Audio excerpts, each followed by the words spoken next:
It all started on a quiet Sunday evening. I was lounging on my couch, flipping through the channels on TV, when my phone buzzed on the coffee table. I glanced at the screen, expecting a message or a notification, but instead, I saw something that made my heart skip a beat. The caller ID displayed a name that I hadn't seen in years. Mom. The thing is, my mother had passed away 3 years ago. I stared at the screen, my mind racing to find a logical explanation. It had to be some sort of glitch, right? Maybe someone had spoofed her number, or perhaps it was an error in the phone system. Still, my hand shook as I reached for the phone, hesitating for a moment before answering. "Hello?" I said, my voice barely a whisper. There was a brief silence on the other end, and then I heard it, a voice that was eerily familiar. "Hello, sweetheart." I froze. It was my mother's voice, soft and warm, just as I remembered. But it couldn't be her. It just couldn't. My mind scrambled for rational explanations, but none came. I was left sitting there, clutching the phone, caught between disbelief and fear. "Mom," I finally managed to say. "Yes, it's me," the voice replied. "I've missed you." Tears welled up in my eyes. This was impossible, yet it was happening. How? How are you calling me? Where are you?" There was a pause before she answered. "I can't explain everything right now, but I needed to hear your voice." Her words sent a chill down my spine. I wanted to believe it was her, but everything about this felt wrong. "Is this some kind of joke?" I asked, my voice cracking. "No, sweetheart, it's not a joke," she said gently. "I know this is hard to understand, but I need you to trust me." The conversation continued, her voice calm and reassuring. She asked about my life, about Dad, and even about my job. It felt so real, yet I couldn't shake the feeling that something was off. How could she know all these things? How could she be so familiar? As the call went on, she began to mention things that only my mom would know, things that weren't common knowledge. The way she talked about my childhood memories, the way she remembered little details about our family, it was all too much. My skepticism started to waver. But then she said something that made my blood run cold. "Do you remember the necklace I gave you? The one with the little heart charm?" I nodded, even though she couldn't see me. "Yeah, I keep it in my jewelry box." "Good," she said. "I want you to wear it. It will keep you safe." "Safe from what?" I wanted to ask, but before I could, the line went dead. I stared at the phone, my mind reeling. I tried calling the number back, but all I got was a recording saying the number was no longer in service. It was as if the call had never happened. Over the next few days, I couldn't stop thinking about that call. I wore the necklace, just as she had told me to, but I felt no safer, only more confused. I began to wonder if I was losing my mind. Maybe the grief had finally caught up to me, and this was my way of coping.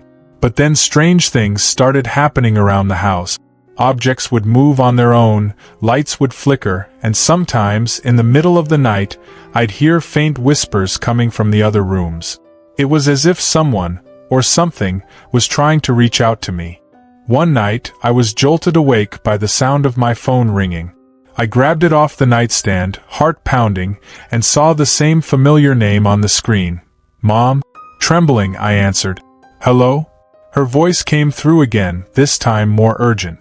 "You're in danger, sweetheart. You need to leave the house?" "Leave? Why?" I asked, panic rising in my chest. "There's no time to explain," she said. "Just trust me." I didn't know what to do. Part of me wanted to believe this was real, that my mother was somehow reaching out from beyond. But another part of me was terrified, unsure if I was dealing with something far more sinister. Before I could respond, the line went dead again. I sat in the dark, clutching the phone, trying to decide what to do. Finally, I packed a bag and left the house, checking into a hotel for the night. The next morning, I returned home cautiously. The house was eerily quiet, but nothing seemed out of place. As I walked through the rooms, I noticed something strange on the kitchen table, a photo album. It was open to a page with a picture of my mom and me, taken years ago. Beside it was a note in my mother's handwriting. "I'll always be with you." Tears streamed down my face as I held the note.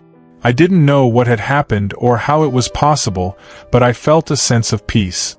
Whether it was truly my mother or something else, I knew one thing for sure: she had watched over me when I needed her the most. From that day forward, I kept the necklace close, feeling its comforting weight around my neck.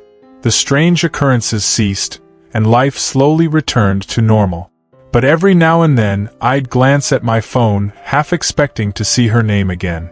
And when I didn't, I'd smile, knowing she was still there, somewhere, keeping me safe. In the weeks following the strange phone calls, I tried to return to my normal routine, but something had shifted inside me. I felt a lingering presence, as if my mother's spirit hadn't entirely left. Every so often, I would catch the faint scent of her favorite perfume or hear a soft hum that reminded me of the lullabies she used to sing. I began to dive deeper into understanding what had happened. I scoured the internet, reading articles and forums about paranormal experiences. Most of what I found felt too far-fetched, but a few stories resonated with my own experience. I learned about phone calls from beyond, a phenomenon where people received messages from deceased loved ones. The stories were eerily similar: calls at odd hours, familiar voices, and warnings that often led to pivotal moments of protection or revelation. Determined to find more answers, I reached out to a local paranormal investigator named Marcus, who had been researching cases like mine for years. He agreed to meet me at a coffee shop to discuss my experience. Marcus was a middle-aged man with a calm demeanor, his eyes filled with a quiet curiosity. After I recounted everything, he nodded thoughtfully. "It's not uncommon," he said, "for loved ones to reach out when they sense we're in danger or need guidance. But the fact that she mentioned the necklace is intriguing. It suggests a deeper connection." I pulled the necklace from under my shirt, showing him the small heart charm. "She told me it would keep me safe," I explained. Marcus leaned in, examining it closely. "Sometimes, objects hold sentimental energy. They can act as a conduit, allowing spirits to communicate or protect us. Have you noticed anything unusual about the necklace since the calls?" I thought for a moment. "Not directly, but I do feel a sense of comfort when I wear it." He smiled. "That's a good sign. It means the connection is positive, but we should still be cautious. Sometimes, other entities can mimic loved ones to gain trust." The thought sent a shiver down my spine. "What should I do?" "Keep a journal," Marcus suggested. "Document any strange occurrences, dreams, or feelings. It'll help us understand if the presence is truly your mother or something else. And if you ever feel uneasy, reach out to me immediately." I thanked him and left with a mix of hope and fear. Over the next few weeks, I followed his advice, noting down every small anomaly. The whispers had stopped, but I still felt her presence, especially at night when the house was quiet. One evening, as I was reading through my journal, I noticed a pattern. The strange occurrences often happened on specific dates: birthdays, anniversaries, and the date of her passing. It was as if she was marking these moments, reminding me that she was still a part of my life. Encouraged by this realization, I decided to visit her grave. It had been a while since I'd been there, and I felt an overwhelming need to connect with her in a more tangible way. I brought flowers, her favorite lilies, and sat by her headstone, recounting everything that had happened since her death. As I spoke, a gentle breeze picked up, rustling the leaves around me. For a brief moment, I felt a warmth, as if she was wrapping me in an invisible hug. Tears streamed down my face, but this time, they were tears of comfort. When I returned home, I found another surprise waiting for me. On the kitchen counter was an old photo album I hadn't seen in years. It was open to a page with a picture of my mom holding me as a baby. Tucked inside the album was a handwritten note: "Keep living and I'll always be near." The sight of her handwriting brought a fresh wave of emotion. I knew I hadn't left the album there, and the note was new. It was another sign, another message that she was still with me, guiding and protecting me from the beyond. The strange phone calls never happened again, but I felt her presence in other ways, through dreams, subtle signs, and the comfort of the necklace she had given me. Life moved on, but the experience changed me. It taught me that love transcends even the boundaries of life and death. I kept the journal, filling it with memories and moments that felt touched by her spirit. Every time I faced a challenge, I would read her note, reminding myself of her words, "Keep living and I'll always be near." And in those moments I knew she was watching over me, her love a constant, unseen force that would never fade away. Months passed, and life gradually settled into a rhythm that felt normal again. But the sense of my mother's presence never entirely faded. I began to feel as though she was guiding me in subtle ways, nudging me toward decisions that brought unexpected joy or steered me away from potential dangers. It was comforting, but it also left me yearning for more tangible answers. One afternoon, as I was tidying up my attic, I stumbled upon an old box labeled with my mother's handwriting. It was filled with letters, photographs, and small mementos from her life. As I sifted through the items, I found a letter addressed to me. The paper was yellowed, and the ink was slightly faded, but the words were clear. To my dearest child, if you're reading this, I am no longer with you. I hope you find comfort in these words, knowing that I have always loved you beyond measure. Life is full of mysteries, and some of them we may never fully understand.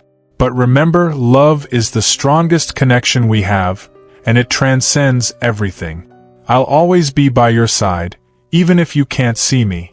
Trust your heart and you'll feel me there. Love, Mom. Tears blurred my vision as I read her words. It was as if she had anticipated my need for reassurance. I held the letter close, feeling a renewed sense of peace. Her message was clear. She had never truly left me. Encouraged by this discovery, I decided to learn more about my mother's past, hoping to understand the deeper connection we shared. I reached out to her closest friends and relatives, listening to their stories and piecing together the parts of her life I hadn't known. Each story painted a picture of a woman who was compassionate, strong, and deeply intuitive. One story in particular stood out. An old friend of hers, Mrs. Andrews, recounted a time when my mother had experienced something similar to what I was going through. "Your mother always believed in signs," she told me. She once received a call from her own mother after she had passed, warning her about a decision she was about to make. She trusted the message and it saved her from a lot of trouble. The revelation was startling. Could this be a family phenomenon? Had my mother experienced the same otherworldly guidance that I was now receiving? It made me feel even more connected to her, as though we shared a legacy of love and protection that defied the boundaries of life and death. Inspired, I began to explore more about the spiritual connections between loved ones. I attended workshops on mediumship, read books about afterlife communications, and even joined a local group of people who shared similar experiences. Each encounter deepened my understanding and made me more accepting of the mystery that had entered my life. One night, as I was journaling, I felt an overwhelming urge to meditate. I closed my eyes, focusing on my breathing, and allowed my thoughts to drift. In the stillness, I felt a warmth envelop me, similar to the sensation I had felt at her grave. It was as though her presence filled the room, wrapping me in a cocoon of love and light. In that moment, I heard her voice in my mind, soft and clear. "You're doing well, my dear. Keep following your heart, and you'll find your way." The message filled me with a sense of clarity and purpose. I realized that my mother's guidance wasn't about answering every question or solving every mystery.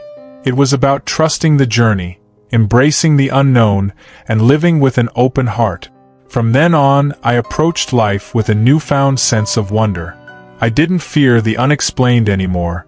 Instead, I welcomed it as a part of the beautiful, intricate tapestry of existence. I continued to feel her presence in moments of joy, in times of sorrow, and in the quiet, ordinary moments in between. As the years passed, I built a life that honored her memory. I pursued my passions, nurtured my relationships, and found happiness in the simple things. And every time I faced a challenge, I would hold the necklace she had given me, feeling her love and strength flow through me. Though the phone calls from beyond had ceased, the connection remained. It was a silent, steady current that carried me through life, a reminder that love is eternal and that those we hold dear are never truly gone.